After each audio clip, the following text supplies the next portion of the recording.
안녕하세요. 우리 아이에게 돈에 대해 어떻게 가르쳐야 할까? 이거 정말 많은 부모님들이 고민하는 주제죠.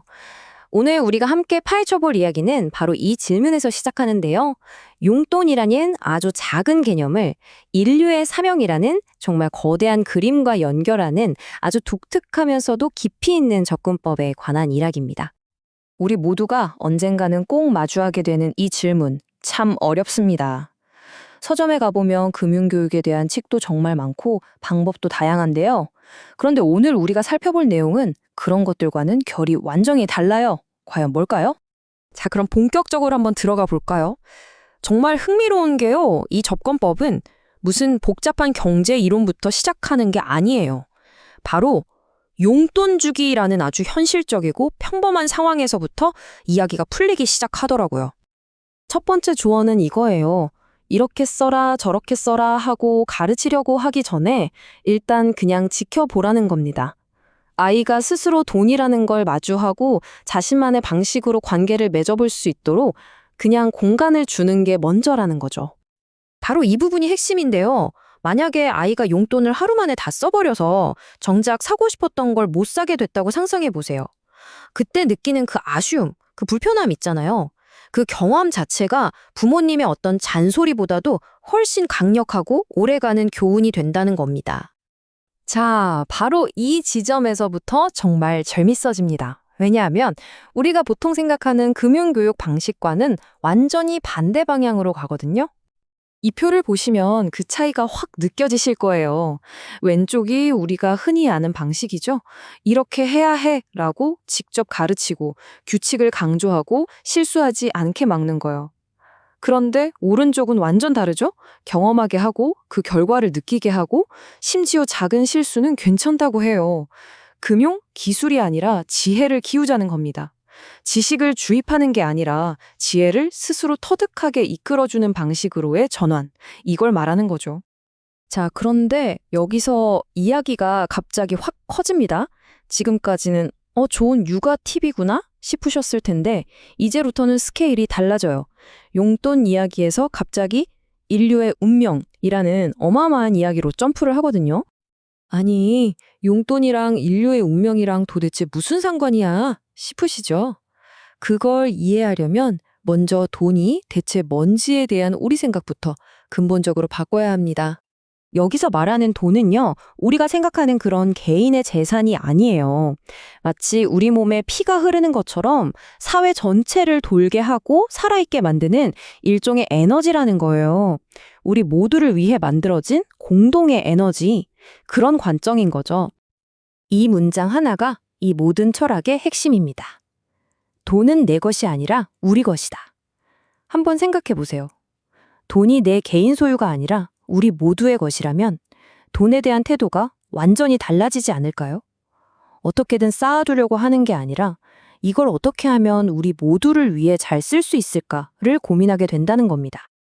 그러니까 이 에너지를 잘 다루면 모두가 풍요로워지지만 잘못 다루면 나 자신은 물론이고 사회 전체가 위험해질 수도 있다는 경고예요. 이게 바로 아이에게 돈을 가르치는 게 왜 그렇게 중요한지에 대한 대답이 되는 겁니다. 단순히 용돈관리법을 가르치는 게 아니라 세상을 움직이는 거대한 힘을 다루는 법을 알려주는 거니까요. 자, 돈이 사회적 에너지라는 개념. 여기서 한 발 더 나아가서 정말 흥미로운 주장으로 이어집니다. 이 자료에서는 이렇게 말해요. 세상에 존재하는 모든 돈 중에서 지금 우리 경제 속에서 활발하게 돌고 있는 돈은 딱 30% 뿐이라고요. 그러니까 우리 몸의 혈액처럼 경제를 살리기 위해 지금 당장 쓰이고 있는 돈은 30%에 불과하다는 거죠. 그럼 나머지 70%는 대체 어디로 간 걸까요? 증발한 걸까요? 아니래요. 이 돈들은 사라진 게 아니라 어딘가에 예비되어 있다는 겁니다. 그냥 잠자고 있는 게 아니라 진짜 필요한 목적이 나타나기를 기다리고 있다는 거죠. 개인의 욕심이나 탐욕에는 반응하지 않고 정말 우리 인류 전체에 필요한 일, 어떤 사명이 나타났을 때 그쪽으로 흘러들어간다는 개념이에요. 정말 놀랍지 않나요? 그럼 이 70%의 돈을 움직이려면 어떻게 해야 할까요? 우리가 아는 일반적인 방법, 주식 투자나 부동산 같은 걸로는 안 된대요. 오히려 사회를 위해 뭔가 특별한 역할을 하거나 인류에게 꼭 필요한 일을 하는 사람, 그런 사명을 가진 사람에게 이 돈이 흘러 들어간다는 겁니다. 결국 자신의 진정한 사명을 찾고 그걸 이뤄나갈 때 이 거대한 부가 움직이기 시작한다는 이야기예요. 자, 그럼 이 어마어마한 이야기가 대체 우리의 용돈 문제랑 어떻게 다시 연결되는 걸까요? 이제 그 연결고리를 한번 찾아보겠습니다. 이런 큰 그림을 머릿속에 그리고 아이와 대화하면 모든 게 달라집니다. 아이가 돈을 달라고 할 때 그냥 얼마 줄지 흥정하는 게 아니에요. 먼저 물어보는 거죠. 그 돈으로 뭘 할 건데? 그리고 그 목적에 딱 필요한 만큼만 주는 겁니다. 만약 더 달라고 하면 왜 더 필요한지 이유를 설명하게 하는 거고요. 이렇게 되면 돈을 주고받는 행위 자체가 아이의 목적의식을 키워주는 소중한 대화의 시간이 되는 거죠. 그리고 이런 말을 해주는 것도 좋다고 해요. 좀 장난스럽게 들릴 수도 있지만 들어보세요. 이 말의 진짜 의미는 부모가 단순히 돈을 쥐고 있는 사람이 아니라 아이를 올바른 길로 이끌어야 할 책임과 사명을 가진 안내자라는 역할을 명확하게 해주는 거예요.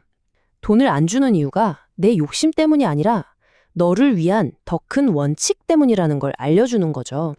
결국 진짜 금융교육은 통장 잔고를 늘리는 법을 가르치는 게 아니었던 겁니다.